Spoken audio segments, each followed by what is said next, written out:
자, 지난 밤새 미국 증시의 흐름 살펴보면서 오늘 시장에 꼭 체크해야 될 핵심 이슈도 분석해 보겠습니다. 오늘장 키포인트 루크투자연구소 임순재 대표와 함께하겠습니다. 어서 오세요. 네, 안녕하십니까? 네, 안녕하세요. 자, 먼저 오늘장 키포인트 우리는 어디에 가장 큰 관심을 둬야 되느냐 화면으로 공개하겠습니다. 오늘장 키포인트는 바로 이겁니다. 환율 흐름을 체크해야 된다라는 키워드를 저희가 정해봤고요. 자, 이 내용은 잠시 후에 전해드리도록 하겠고 저희는 미국 증시의 움직임부터 한번 살펴볼게요. 네, 미국 증시 전일 사상 최고치를 다시 좀 경신을 했습니다. 지난 금요일 경신을 했었죠. 이틀 연속 지금 사상 최고치를 기록을 했고요. 일단 코로나 확산에 대한 이제 우려가 있었음에도 불구하고 이제 2분기 기업 실적에 대한 이제 기대치가 그걸 좀 압도했다라고 보시면 될 것 같습니다. 전일은 특별한 경제 지표를 발표한 거는 없습니다. 대신 이제 그 7월 13일 날 이제 6월 소비자 물가 지수가 이제 발표될 예정입니다. 그러니까 오늘 밤이죠. 그 소비자 물가 지수가 어떠냐에 따라서 일단 시장 흐름이 조금 변할 수도 있기 때문에 그거에 대해서 조금 시장이 집중을 하는 그런 모습이었고요. 지금 시장 전망치는 이제 연 5% 정도 지금 상승을 할 걸로 보여지고 있는데 과연 얼마나 될지는 좀 내일 뚜껑을 좀 열어봐야 되지 않을까 싶습니다. 그리고 2분기 실적 같은 경우 조금 전에 이제 얘기도 했다시피 지금 S&P 500 기준으로 하면 이제 2분기에 전년 동기 대비 이제 65% 정도 지금 증가할 걸로 지금 추정을 하고 있습니다.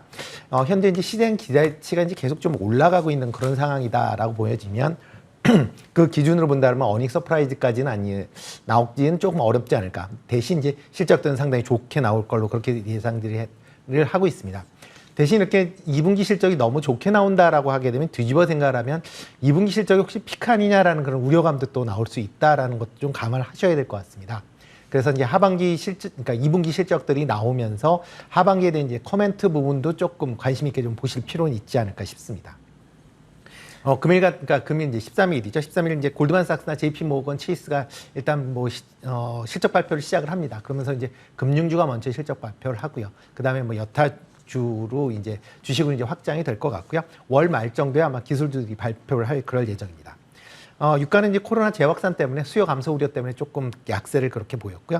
달러 인덱스는 좀 강세를 그런 모습을 보인 그런 한 날이었습니다. 자, 좋습니다. 이렇게 저희가 미국 증시의 흐름을 일단 짚어봤고요. 이 어닝 시즌 출발하기에 앞서서 어닝에 대한 기대감이 워낙 높다 보니까 지난 밤새 미국 시장은 사상 최고치로 마감이 됐습니다. 자, 그렇다면 국내 시장은 어땠을까? 어제 국내 시장의 수급 특징주를 꼽아보자면 어떨까요? 네, 전일 같은 경우는 이제 코스피 같은 경우는 이제 개인들이 이제 순매도를 했고요. 그다음에 기관 외국인이 이제 순매수하는 그런 모습을 보였습니다. 외국인 같은 경우는 372억 해서 순매수를 하면서 이제 4일 만에 순매수로 이제 전환하는 그런 모습을 보였고요. 기관 같은 경우는 2,183억 순매수를 했습니다. 그러니까 4일 만에 기관도 이제 순매수를 하는데 연기금도 이제 다시 순매수하는 그런 모습을 보였습니다. 개인 같은 경우는 2,300억 정도 순매도를 보였고요. 일단 그러니까 7월 7일부터 이제 9일까지 총 5조 정도 이제 순매수를 보였는데요. 4일 만에 다시 이제 순매도 어떻게 보면 차익 실현을 좀 하지 않았나라는 좀 생각을 하고 있습니다. 코스닥 같은 경우에는 이제 개인 같은 경우는 순매수를 보였고요. 기관 외국인은 순매도를 보였습니다. 특히 이제 외국인 같은 경우는 이제 852억 순매도를 보여서 순매도를 보였습니다. 그래서 하루 만에 순매도로 좀 전환을 했고요. 기관 같은 경우도 이제 358억 정도 이제 순매도를 해서 특히 이제 연기금이 다시 순매도를 전환하는 그런 모습이었습니다. 개인은 이제 1,300억 정도의 순매수를 보이는 그런 모습이었습니다. 일단 그 업종별로 본다라고 하게 되면 전일 같은 경우에 코스피 같은 경우에 이제 모든 업종이 상승을 보였고요. 코스닥 같은 경우도 상당 종목이 상승하는 그런 모습을 보였습니다. 특히 코스피는 이제 건설, 은행, 철강금속, 섬유금속 이쪽으로 좀 상승하는 그런 모습을 보였고요. 코스닥 같은 경우는 오락문화, 종이목재, 건설, 금속이 상승하는 그런 모습을 보였습니다. 일단 기관 외국인 이제 순매수 종목을 본다라고 하게 되면 거래소 같은 경우에 외국인 같은 경우 실적이 계속 이제 좋게 나올 걸로 예상되고 있는 포스코나 DB하이텍, 카카오, 금호석유, 기아를 이제 순매수를 하였고요. 기관 같은 경우는 삼성 SDI, 카카오, 삼성전기, 삼성바이오로직스, 포스코를 매수하는 그런 모습을 보였습니다. 기관 외국인 동시 매수 종목을 본다라고 하게 되면 포스코, DB하이텍, 카카오, 금호석유, 기아, 현대제철. 어떻게 보면 일단 시장에서 최근 조금 그 실적이 이제 좋아질 것이다라는 이제 기대감이 있는 그런 종목으로 이제 매수세가 이어졌다라고 보시면 될 것 같고요.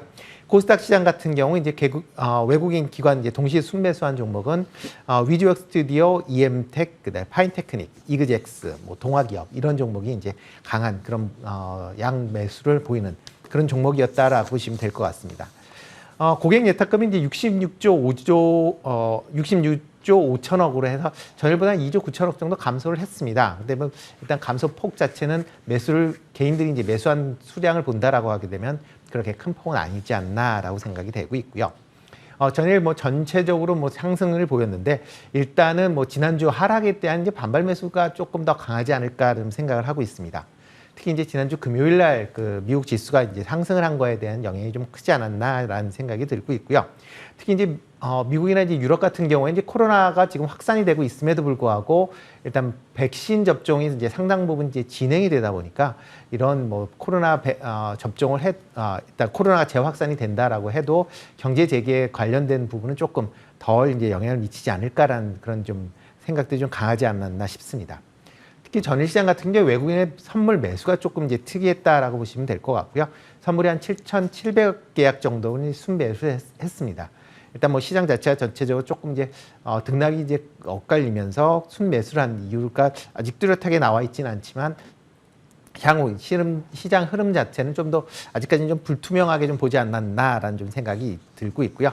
아직까지는 이제 테마별 순환매는 좀 더 지속되지 않을까라는 좀 생각을 하고 있습니다. 지난 뭐 전일 조금 특이했었던 거는 이제 거래 대금이 좀 많이 줄었다라는 겁니다. 거래 대금이 전일 이제 그 코스피, 코스닥 합쳐서 21조 8천억을 기록을 했습니다. 그건 이제 5월 25일 날 21조 2천억을 기록한 이후에 한 달 반 정도 만에 이제 최저 기록치를 했다라는 거고요.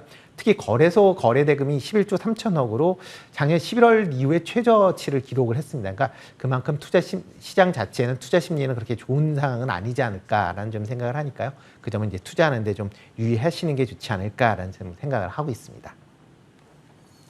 자, 이렇게 어제 국내 시장의 흐름까지도 자세하게 살펴봤습니다. 그렇다면 오늘 시장에 대한 이야기를 좀 전망을 내려봐야 되겠죠. 일단 키포인트로 저희한테 정해주신 게 환율 흐름을 체크해야 된다라는 거였었어요. 어떤 의미일까요? 네, 최근 들어 이제 환율이 좀 많이 올랐습니다. 네. 환율이 뭐 전일 같은 경우 조금 조정을 보여서 이제 1,147원 10전에 이제 마감이 됐는데요. 일단 현재 그 환율 자체는 작년 10월 14일 뭐 1,148원 이후에 현재 최고치를 기록을 하고 있다라고 보시면 될 것 같습니다. 뭐 지난 뭐 금요일 같은 경우에 1,150원에 장중에 이제 좀 기록을 했었던 적도 있긴 하지만 일단 그 이후에 지금 상당히 좀 강한 모습세를 보이고 있는데요. 현재 그 환율대가 본다라고 한 1,145원일 일단 그동안 이제 저항선으로 조금 여겼던 측면이 좀 있습니다. 이렇게 이제 1,145원이 저항대를 이제 여겼었던 이유 중에 하나는 2018년, 19년 상반기까지 해서 1,145원대가 상당히 조금 저항선을 위해서 옆으로 좀 횡보를 하는 그런 모습을 좀 보였거든요. 그리고 올해도 이제 환율이 이제 하락을 했다가 이제 상승을 하면서 1,145원대를 넘지를 못했습니다. 그렇기 때문에 이제 1,145원이라는 게 이제 심리적인 어떻게 보면 저항선을 이제 기록을 했었는데 일단 뭐 지난 그 금요일 날 1,145원을 이제 넘어섰고요. 지난 이제 2019년 4월을 본다라고 하게 되면 1,145원을 넘은 이후에 1,194원까지 이제 급격하게 이제 급등을 하는 그런 모습세를 보였습니다. 이렇게 이제 환율이 이제 급등세를 이제 보인다라고 하게 되면 일단 뭐 그 국내 주식 시장 의 입장에서 본다라고 하게 되면 이제 그 환율하고 코스피는 이제 역의 관계입니다. 그러니까 환율이 이제 약세를 보인다라고 하게 되면 달러가 이제 강세죠. 그러니까 원화 약세, 달러 강세가 된다라고 하게 되면 코스피는 기본적으로 좀 약세를 보이는 그런 추세를 좀 보였습니다. 그래서 이제 과거 이제 예를 본다라고 하게 되면 코스피 원화 환율을 본다라고 하게 되면 지금 뭐 빨간 선이 지금 그 환율이다라고 보시면 될 것 같고 그 파란 선이 지금 주가 흐름이다라고 보시면 될 것 같습니다. 과거에 이제 2018년도를 본다라고 하게 되면 이제 환율이 이제 밑에 내려올 때는 이제 주가가 이제 올랐었다라고 보시면 될 것 같고요. 환율이 올라가면서 이제 주가는 하락을 하는 그런 모습을 좀 보였습니다. 그러니까 이런 상황이 아마 조금 더 지속되지 않을까라는 그런 이제 우려감이 있다라는 거고요. 최근 들어 이렇게 이제 원화 환율이 좀 강하게 된 뭐 여러 가지 이유는 있겠지만 가장 큰 게 이제 미국 테이퍼링 관련돼서 안전자산 선호 달러에 대한 이제 그런 선호가 상당히 반영이 되고 있다라는 겁니다. 그래서 달러에 대한 이제 선호도가 상당히 좀 강해지고 있다라고 보시면 될 것 같고요. 그래서 뭐 달러 인덱스도 현재 최근 뭐 6월 초에 90에서 지금 이제 92.2로 한 달 만에 이제 그만큼 올랐다라고 보시면 될 것 같고요. 특히 또 하나가 이제 중국 위안화의 이제 약세 영향입니다. 뭐 중국 경기 둔화 가능성 때문에 위안화하고 상당히 묶여서 같이 움직이고 있는 원화에 대해서도 이제 약세가 이제 불가피했던 상황이고요. 그리고 최근 들어 이렇게 이제 급속하게 이제 약화가 됐던 건 이제 국내 이제 델타 변이 바이러스가 이제 확산이 되면서 어떻게 보면 달러화에 대해서 원화가 좀 더 약한 그런 모습을 이제 전체적으로 보였다라고 보시면 될 것 같습니다. 이렇게 이제 원화가 이제 약세가 된다라고 하게 되면 뭐 수입 물가가 상당히 좀 불안해지는 그런 요소가 됩니다. 그렇기 때문에 특히 해외 원자재 가격이 어떻게 보면 국내 물가 불안 요인으로 작용을 할 수 있기 때문에 그런 점은 좀 관심 있게 좀 보셔야 되지 않을까 싶고요.